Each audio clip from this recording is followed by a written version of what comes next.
So this one is one that I'm excited about. I watched it once already, but I just want to go through and dig through it this time. Try to break down a couple of things that I noticed that they were talking about, or maybe certain predictions. I made some predictions before. None of them have been confirmed or denied yet, but some of them have been alluded to. So we'll go through and watch this video as well. Oh, I'm so excited. Game's looking nice. Maybe they improved the art a little bit too. Hey folks, Tom here, back with a quick update on Project L, Riot's upcoming 2D fighter.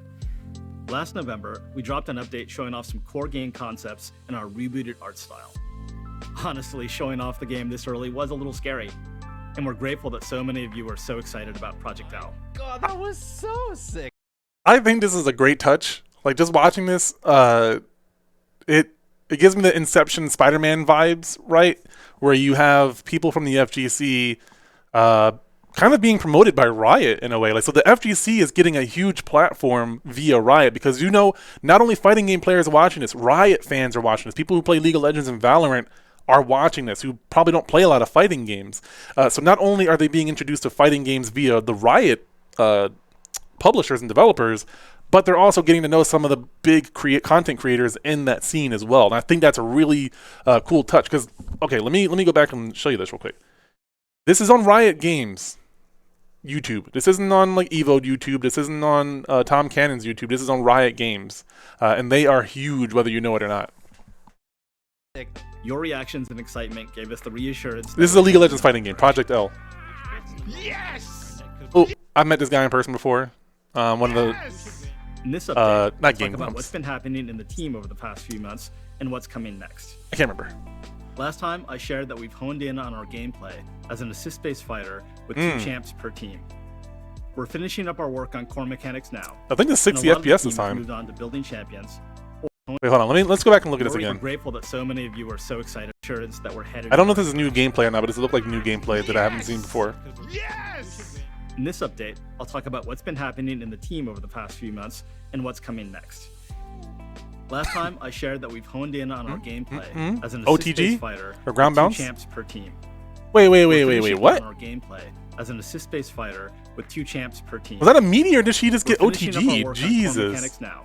And Reset. A lot of the team has moved on to building champions or building around game features like competitive play. I think that's and our Clockwork. I socials. think that's a pro player named Clockwork. He worked on Marvel One of our Infinite as goals well, I is think. to remove as many barriers as possible from you and Punish? Project L.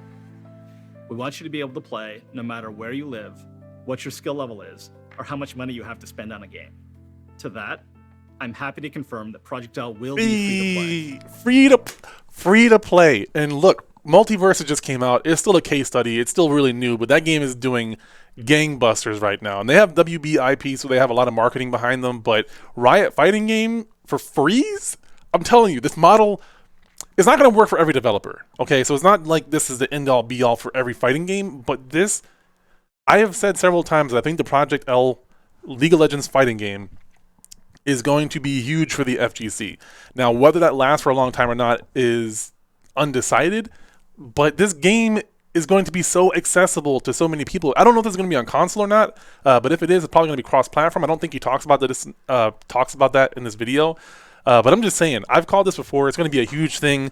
There's still some wondering about how we're going to do tournaments because Riot does have certain licenses, and I'm going to be jumping all over that when I'm working at the arena in Western Michigan University. So like I've been following this because of my career-wise. Like I can utilize these and host tournaments and like do production at an esports arena. So I really am following this game as well as multiverses because I'm already getting some ideas about how to do multiverses in the arena, especially with a 2v2 tournament.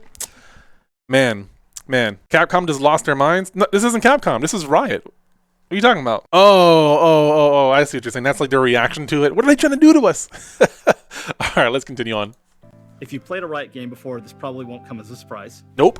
Our team is made up of fighting Called game it. veterans and folks who are passionate about serving the FGC.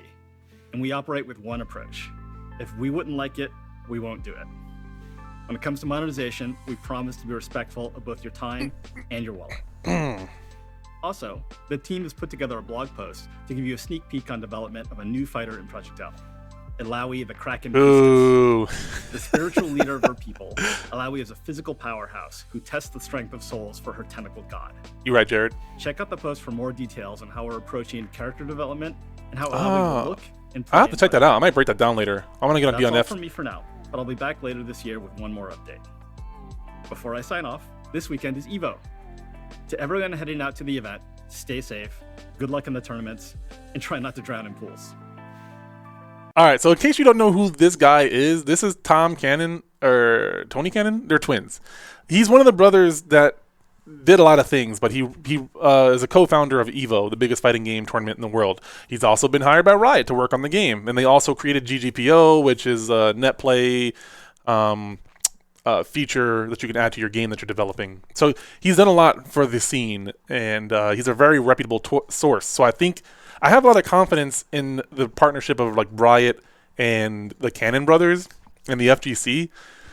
The things that I'm hoping for, one, I'm hoping they announce something at EVO, because EVO is coming up this weekend. Maybe not, because this video did just drop like less than a week ago and they're already like saying later on this year. So it might be towards the holiday time. They might like drop a beta or something like that. I highly doubt that. But I feel like if they're going to do another announcement, it would be at EVO, where there's a bunch of people watching fighting games. Or, wait, when's LCS finals? They might do it during like a Riot event, perhaps. They might announce something on an actual official Riot stream, which would probably get more viewers, more than likely. So they might... I don't think it's worth...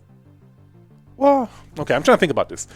Because if they announce something on like a Riot, League of Legends, or Valorant tournament like production, they have more eyes on them in general.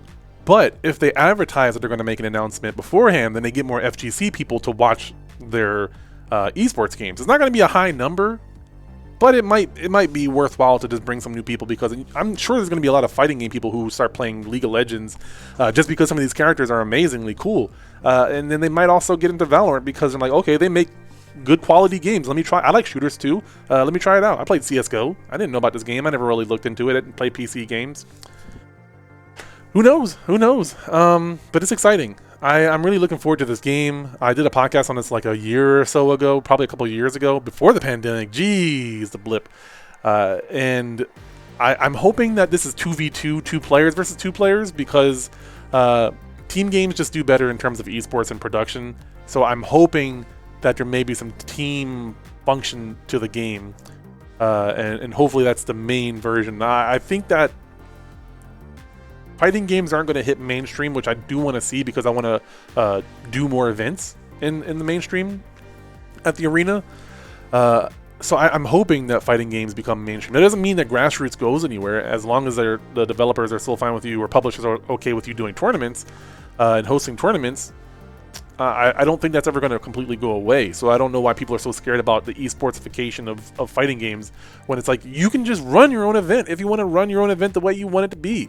Like, let me have the professional thing so I can work in video games, you know? But nonetheless, I'm going to be doing more updates on this.